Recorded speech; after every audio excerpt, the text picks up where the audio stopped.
Good evening, everyone. System Chalk here with the 60th episode of our first run on YouTube through the Archaeologist first run through House of Light, playing as the Archaeologist. And I actually took a little bit of time to organize all of my thumbnails for YouTube. I did not realize how many YouTube videos I've done, but there you have it.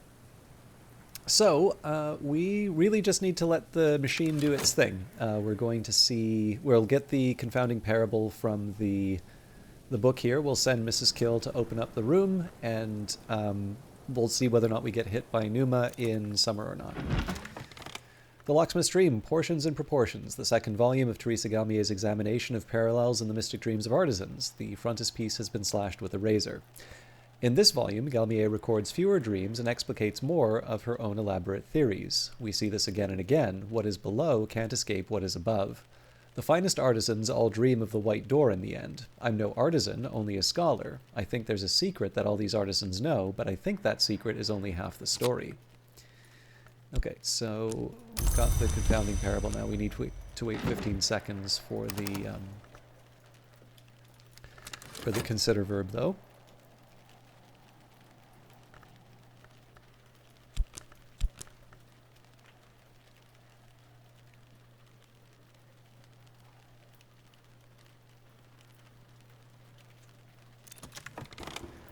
The skill is now level 3, its power aspects have also increased. Some glyphs are too obscure to reside in any language, but too potent to remain unwritten.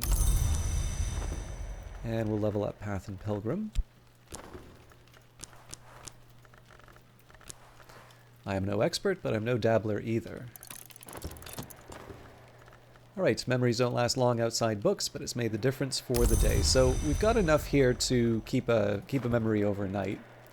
So here we'll take the dim hall. The walls are hung with weapons. As I essay the threshold, a whisper troubles the still air, and a pair of wall-hung swords glints menacingly. More of Van Loren's protections. They seem much stronger on the seaward than on the landward side of the house. One might begin to wonder if they were intended to protect against outsiders at all.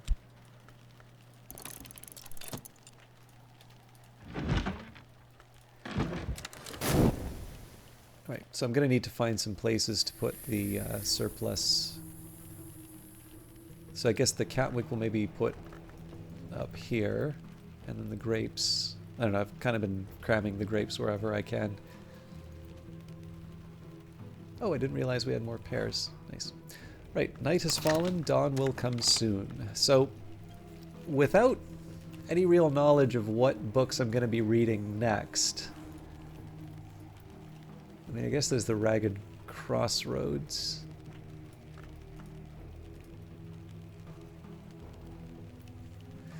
Yeah, I mean, we have options, but I need to make some decisions in terms of what I want to... Oh, the Berry book would have been a good one to read now that I think of it. Because we could have... So we did... If we did Stone Stories with the rain, that would have gotten us 6. The health would have gotten us 7, and the mortar and pestle would have gotten us 8. That's my bad that I didn't follow through on that. And leaves and thorns, we haven't made a decision on where to put that yet, so... Anyways. So every single one of these memories we can use tomorrow. I suppose one observation I would make is that tomorrow we can hire a traveling barber, which will have, I believe they have a heavier moth aspect. So do we have rooms that we can open with the moth? 12 moth is probably a very optimistic target.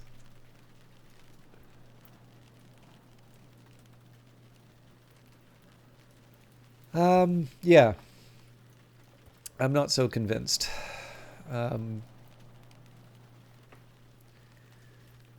So if I really stretch it, 2 from the barber, 2 from the memory, so that's 4, 1 from the tool, 5, 1 from the element of the soul, 7.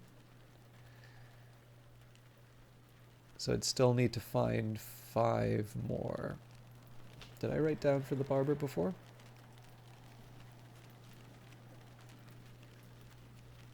Doesn't look like I did, so we'll do that now. So tool, Trist is 2. Is 4, memory 2 is 6. Theoretically, we could do the name day riddle as well, but that's its own set of problems. Tool is 1, that brings us up to 7. Now the trouble with the drink on this one is that it's basically skin shuck mead, which I think we have access to, but that invites its own question. Like, do I really want to use the 6 moth drink for the barber? Now, I also seem to recall Lethe had a reason. I completely forgot I had abandoned luggage to deal with. I think the Lethe also has a fairly potent amount of moth, so maybe I want to see if I can create that. And then mothy food, I think that's the honey, if I'm not mistaken. Yeah. So let's say if we can work out the Lethe, it's not off the table. So I think I will hang on to the impulse today just in case. Now that night has fallen, I can rest and perhaps dream on the day's doings. I'm sure I'll regret this. There are probably better opportunities for me, but I'll make do with this. All right, the skill is now level 3. Its power aspects have also increased. The traveler is always returning. One who does not is no traveler. Aaron Peel. And more Catwink. So we'll put that.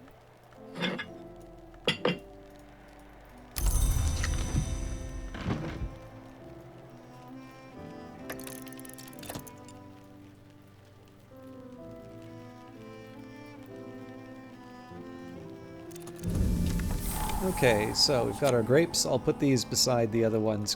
Alopolis Nook is turning into a little bit of a dumping ground again, but we probably will make use of most of this stuff reasonably quickly. The U-blank. So always nice to have more wood. I'm not immediately sure what I'm going to use this for, but I believe I have... I mean, if nothing else, it gives us that 1 extra winter with Mr. Kill, which is never a hardship.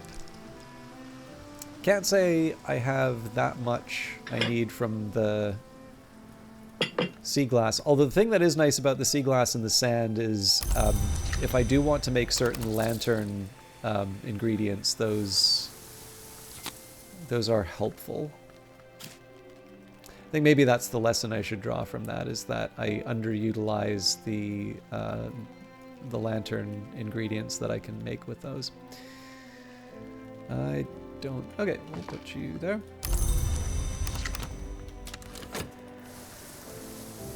I mostly just want to see what tomorrow brings. I was obviously kind of hoping that I'd get some fish, but I'll wait for the next one. Alright, memories fade, assistance departs, but the soul is refreshed. So there's our impulse. We'll wait to see what the weather brings before we make any commitments for today. Or rather, we'll see what the season brings before we make any commitments for today. Okay, so it is proper summer.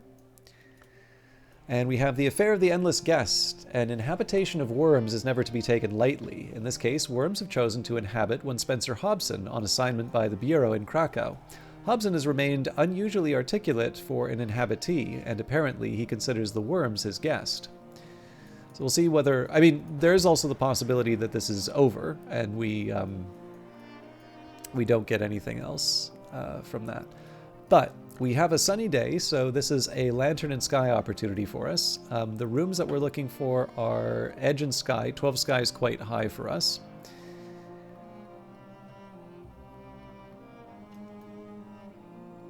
Or 11 sky is also quite high. So the Veiled Chamber may have an opportunity. And then there's the Weird Cursed Spire. All right. So I think the first thing that I would want to take a look at would be, can we do anything with Reverend Timothy? Because he would be the obvious candidate. More importantly, There isn't really an equivalent to him on when it comes to the hirelings. Sorry. Just 1 second here.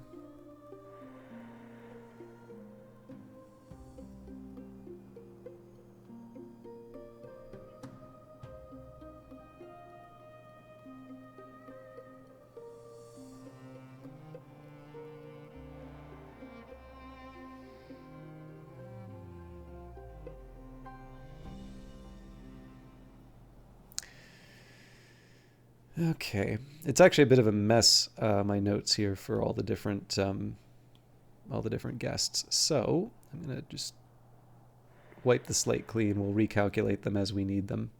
So I'll be honest, I actually don't remember if we have gotten Reverend Timothy yet. But if we did have him,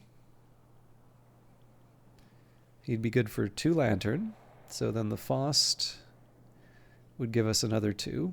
So that brings us up to 4. Memory.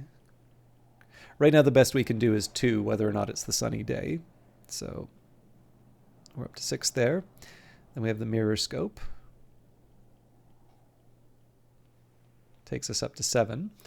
And at that point we start asking, well, what kind of food and drink can we bring into the equation? We do also have the option of candles. I believe there should be a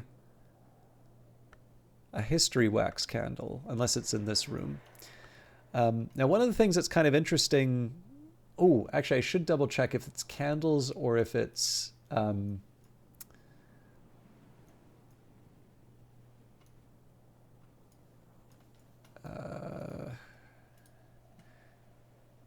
light. I believe there is a distinction between the two. Yeah, so I'm pretty sure they're candle for Reverend Timothy, but that's another thing that we can throw at the problem. But before we go too much further, let's just take a look at what we can do as far as buffing him is concerned. So I think we can maybe get 2 lantern out of a T. Try to remember whether or not we've plundered all of the second flush of Sam. Looks like... Okay, so looks like that's 1 lantern after all. And then I think the golden marrow, which we do have, okay, that's also 1 lantern. Good to know, I suppose. Maybe the coffee gives us a bit more. I'm not in the prison yet. Tough to say. Okay, so coffee gives us 2, so that brings us up to 9. So that brings us the Veiled Chamber. Of course, we could do that with Mr. Kill with considerably less effort if we have the... but we don't have Solomon's Preparation, so I would need to make that. Okay. I think it would be fair to say that the Sky Journey would be a more difficult one. Now, just before I go too much further, so we've got Reverend Timothy is a hospitable soul, but Terence, his housekeeper, guards her employer fiercely. She doesn't want his innocent theological enthusiasms getting him in trouble with the new king's men. You need an introduction or a mutual acquaintance marked with lantern, knock, or sky, perhaps someone who shares his interests in theology or poetry. I think the time has come, even though this isn't really the ideal... this isn't really the ideal way to unlock this. I think the time has come for me to actually make use of Reverend Timothy here. I'll maybe just take a quick second to make sure that I don't have any lantern books that immediately need my attention. These are Deep Mandaic, so I can't read them anyway. Damascene Traditions of the House of Leith might be interesting. So if we did 4 and 6 and 7 and 8, okay, but then there's no argument as to why I need to do this today with the sunny day. What else? So I don't think we've got enough for the Chandler's Wish. Maybe a light in the inkwell, but again, we could use a revelation for that. So let me just see. Oh, no, hang on. This is an interesting one. So if we've got 3, 5... Sorry, my iPad went to sleep and I forgot to turn it off. Okay, there we go. All right, so if we wanted to try and read a light in the inkwell, we have 3 and 5, then 6, then 8. All right, yeah, so nothing too groundbreaking there either. Yeah, we already have the Inks of Revelation, so that's not as important. Although, I guess in the case of Hushery and Ithistry, we'd probably want to level that. You know, the funny thing is, actually, the argument for leveling up Inks of Revelation is the fact that Hushery and Ithistry are both higher level ones. Ugh. You know what? I think I'm actually going to try and do it with... Well, okay, if I try and do it with both, I'm going to have to come up with this FOSS pretty quick. But okay, no, I think I know how I'm going to handle this. This is going to be expensive. I'm probably going to regret doing it, but speak with Mr. Kill. Mr. Kill likes conversations about endings. His wife prefers to talk about beginnings. A shilling will buy his help for a day. So why Mr. Kill? Let's do it. We'll see in a moment. I'm going to use the shaft to do some fixing and mending because I need to make up all this money I'm losing. There's not much work on offer in Brandkrug, but I can find 6 pence worth of odd jobs or add coin to find visitors seeking employment. I am going to...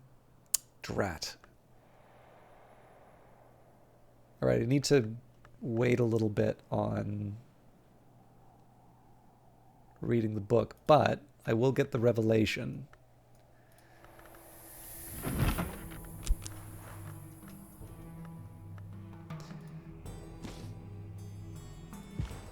And we'll read A Shape in Smoke.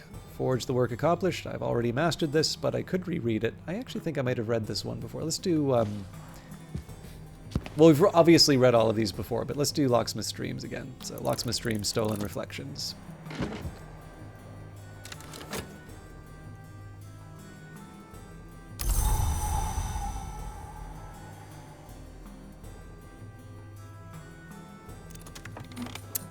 Okay. Coffin Maker's Assistants, a tamer of trees, a worker of woods, a consigner of cadavers. He has also been known to try his hand very diffidently at poetry. So for those of you wondering how you're supposed to figure this all out, you read the character biographies and you're able to get the introduction. Tea with the Rector, a mutual acquaintance, has induced Reverend Timothy, the Rector, to invite me for tea. There may even be crumpets.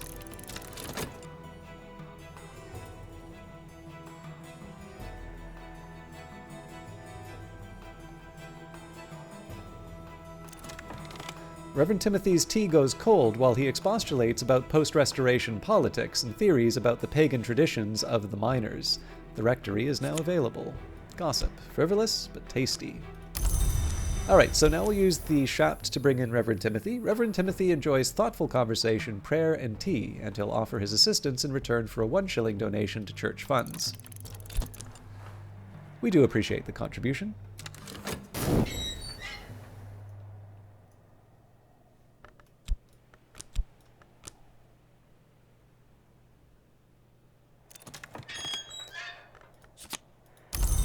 The Rector's Assistants. Reverend Timothy, Rector of Brandkrug, ordained by the Church of the Unconquered Sun. A learned man, blessed in the tally, the gate, and the light. So, let's get him to where he needs to be. Collaborate Faust. Together we'll be watchful. Boosts lantern and sky.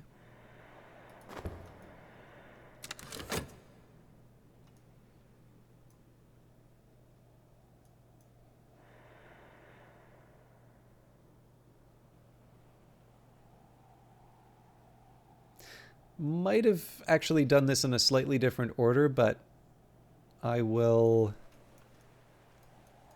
think I'll be able to adapt.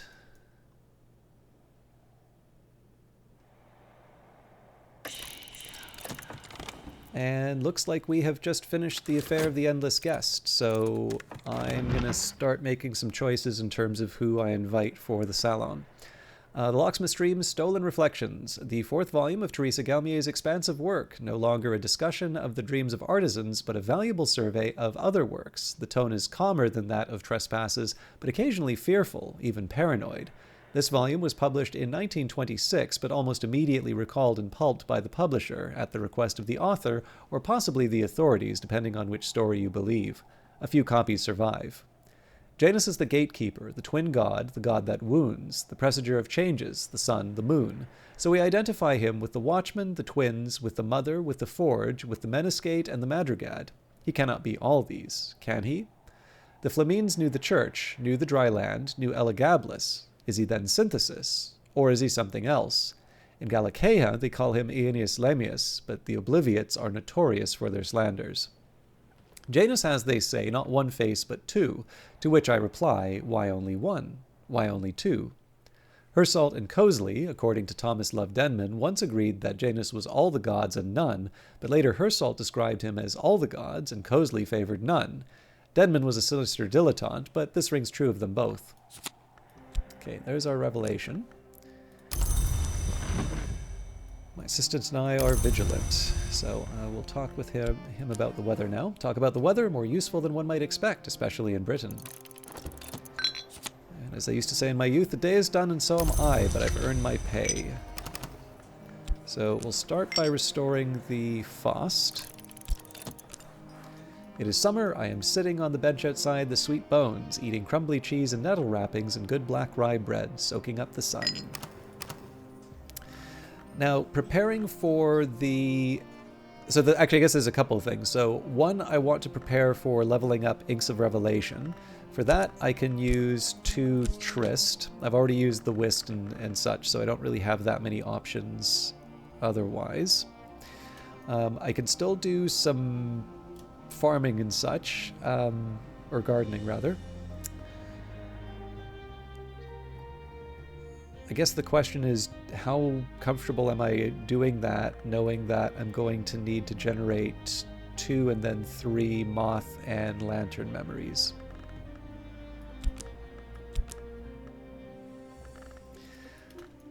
I think I'll give it a rest for a little while. And then on the back half of the day, we'll figure out what we want to do. A story has no beginning or end. Arbitrarily, one chooses that moment of experience from which to look back or from which to look ahead. So, the results we got. Zachary Wakefield opined that Hobson, who had been his friend, might now be his friends. Faced with a choice between out and down, he chose out. Daymare, unimpressed with the Bureau's claim of expertise, set off to Krakow to make sure that the seals restraining the worms were up to her standards. Yvette, Dr. Southey, went to interview Hobson in Krakow, but came first to Hush House to ensure she understood the hazards that might entail, and Princess Coquille suspected that the eruption of worms in Krakow might be connected somehow to the sword Eberel. Now, there's no guarantee that we'll be able to interact with all of these people, but I believe this is the second of the following event. Now, we're not able to do anything about the Royal... I don't want to do anything about the Royal Endeavour until I have Hokebald. But one of the things that I am a little conscious of, it is fun to sort of do this from a role-playing perspective and go to places where you think it becomes interesting. But one of the things that I should be aware of is that it's possible for both Coquille and Magister Hokebald to become the treasurer. And in fact, Fraser Strathcoyne is already inspired, so we have 3 potential... also Daymare, so every single one of the candidates is now available to me, assuming that I'm able to sort of follow up on this particular event. The other one would be, because we've got Yvette and Wakefield, I believe that would be Yvette, I think is Nunciate? Nope. Sorry, Enigmatic, as is Hobson. So... the only one we don't really have an option to make happy is Dr. Aaron Peel. So if I want to start making some choices in terms of these different roles, you know, it's not bad for me to keep that in mind. But I don't know. Again, I don't know if I really want to put everything on hold until I decide what to do with the other event. So again, we'll see how it goes. Nothing particular is afoot. Any visitors this season will likely just want a general consultation. And it's Lalakaima, who I don't believe... Well, we've got... Oh, hang on. Do we not have Crack Track already? Ooh. So the funny thing is, I think I've actually been able to get Crack Track from... I can never remember between the two playthroughs. Yeah, so I think we've actually been able to invite Father Stanislav to get Crack Track anyway. Either way, I have two options now. Huntress, Gourmet, Occasional Bureau Consultant. When it can't be killed and really needs killing, Jaima's the one they turn to. We do want to... we want to talk with her so that she can give me her address. Obviously, we wait until we're done with Reverend Timothy. But this is a nice opportunity given where my lantern is at. So we'll just keep her aside for now. Let's take advantage of the weather while it lasts. Alright. So we wanted 9. Proffer a tool. I can lend my assistants something to help increasing their abilities. And 30 seconds before we can read the book. Now, the book, we are going to be cutting it pretty close, but I have decided that I want to follow through on the light in the inkwell. We're also not under a ton of pressure. I could have maybe tried to do the salon right now, but maybe that's something that will work out on tomorrow's stream. I'll probably have to think about what... Well, no, I think I've actually got a pretty clear idea on the guests who I want to bring in. Better now. Okay, and Reverend Timothy just needs a coffee, and we're good to go. Coffee from beyond the great deserts. Reverend Timothy is always, always happy to chat. A nice drop. I can offer my assistants something to drink. This will increase their aspects. They'll also be glad of the refreshment. So, let's now focus on our book. So, yeah, the Revelation. I believe it was Pyroglyph. Well, I mean, it could be Inks of Revelation as well. It's lifted up by its bootstraps. And the mirror scope. Revelations. I can master this mystery. Enough lantern to match mystery lantern.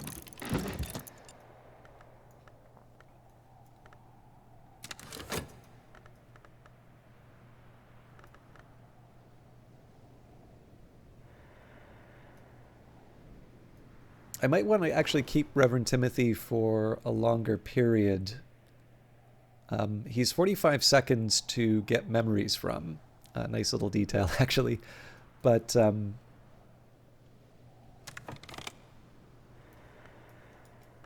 it's actually also kind of late in the day for me to do this, but I'm going to sneak another... Oop, not at Natan's desk. I'm going to sneak a nap in with the whist.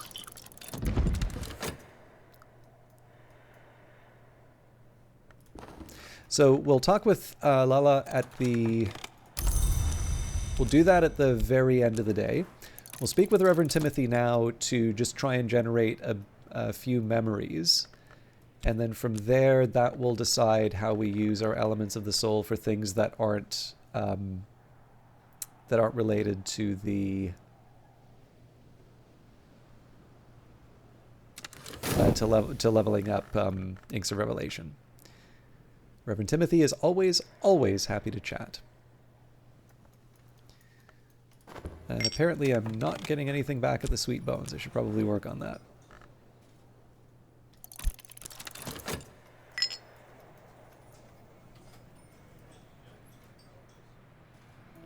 Yeah, I think we made the right call in terms of opening up the Veiled Chamber. Oh, you know what?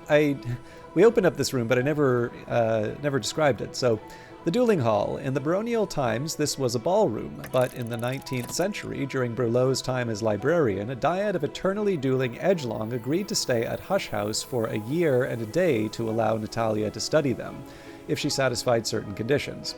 A properly equipped space was one of those conditions. Ultimately, the business turned out to be a trap or trick played by one or both of the dyad, and they left after only a single battle. Their names are recorded as Mr. Steerday and Father Torg. So quite a few items in here. So first of all, there's the practice equipment, still the best place in the house to get hurt. It has edge, scale, lantern, and heart. It will accept action, which is another element of the soul, and recollection, which will be memory. So basically you get 2 elements of the soul, 2 memories, and a skill to work with. Also, it will level up. You can evolve things with lantern. Lots of items in here, though. So, Azita's practice sword, a varnished length of wood. The name Azita is inlaid in silver. Murad's practice sword, a varnished length of wood. The name Murad is inlaid in gold. Natalia's practice sword, a varnished length of wood. The name Natalia has been carved into the flat. Fraser's practice sword, a varnished length of wood. The name Fraser has been carved into the flat. Poacher's bow, a very practical weapon. Hunter's bow, a very practical weapon. Matched flintlock pistols. A pair of pistols in the style and maker's mark suggest late 17th century.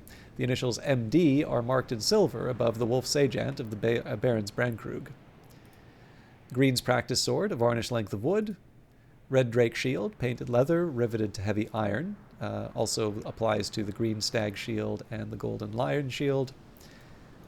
Sebastian's swords, matching 8th century cutlasses. The initials SD are engraved on the blade near the hilt. I will mention, by the way, you can actually use you can use these to prepare items in the kitchen.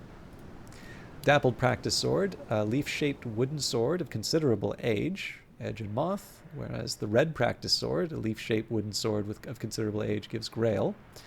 A crossbow, an antique crossbow from Hush House's early baronial period. And the sentry's bow, a fearsome weapon. Last but not least, we have the first threshold. A horn double axe stands alone in a sandy desert. A wine-dark chair, an elegant 18th century piece imported from France. And Natalia Brulot. This bust is cast in iron. I'm trying to recall if we had a mention. So in 1850s and in deep secrecy, Natalia Brulot built the Night Gallery into the foundations of Gullscry Tower. Behind this heavy steel door to the Curia, and later the Suppression Bureau, kept treasures too difficult for common view, but too relevant to consign to a deeper vault. If anything difficult might hypothetically have been inclined to creep up the stairs from below, it would have been discouraged by that door. So right now we've got Kitty Mazarine, Solomon Husher, and Ambrose Westcott. I believe it goes... I think this is Fraser Strathcoyne, and then this would be Natalia Brulot. But I actually kind of want to... I would prefer to... then this would be Willem Harries, and I think this is Green because he comes after There's a Blake. But again, it'd be nice if I could get the specific motivation in terms of why I'm moving the bust. A storm. There are storms great enough to shake the moon from the sky and one's thoughts from one's skull. All right, we're going to have another chat. Oh, sorry, I should have read the description of Reverend Timothy's chat. We will do that in tomorrow's episode. So, we have what we need to be able to open up the Veiled Chamber. We do not yet have what we need to level up Inks of Revelation. We'll have that in 45 seconds, so we get one more try with Reverend Timothy. After that, I think what I will do, because we're going to have very little time, I think I'm just going to try and crank out as many memories as I can, and then we'll just go straight to the conversation with Alakaima. But after that, we will do a salon. So at the salon, we will... well, I guess I first need to find the event.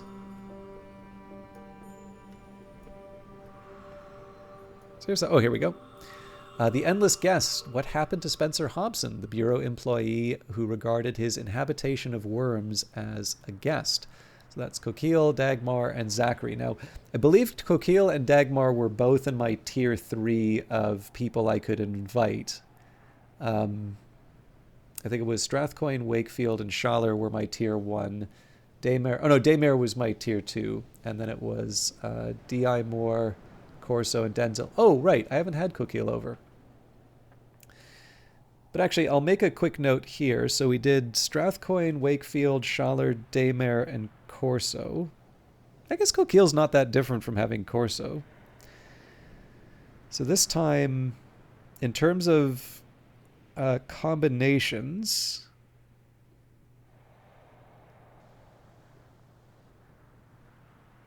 oh, did I not write these down?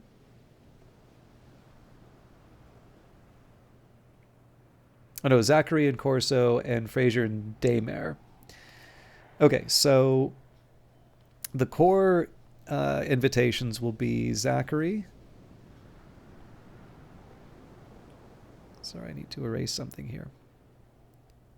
I really should have saved this for the next stream, but let's work this out now. So Zachary, Dagmar, and Coquille.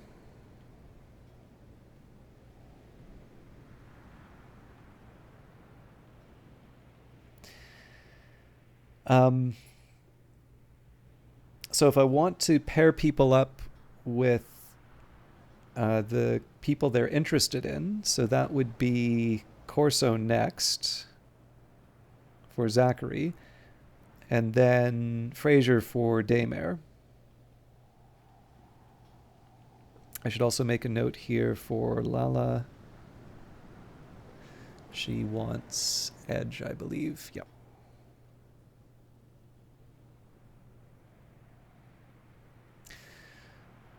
So Corso's Grail, Fraser's Scale, Coquille almost certainly Grail.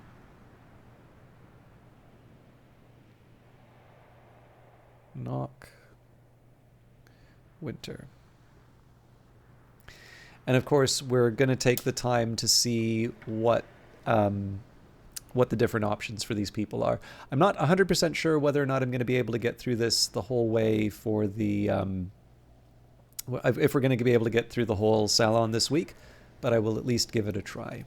Of course, all of that will be happening in the next episode. So until then, take care. See you in the next one.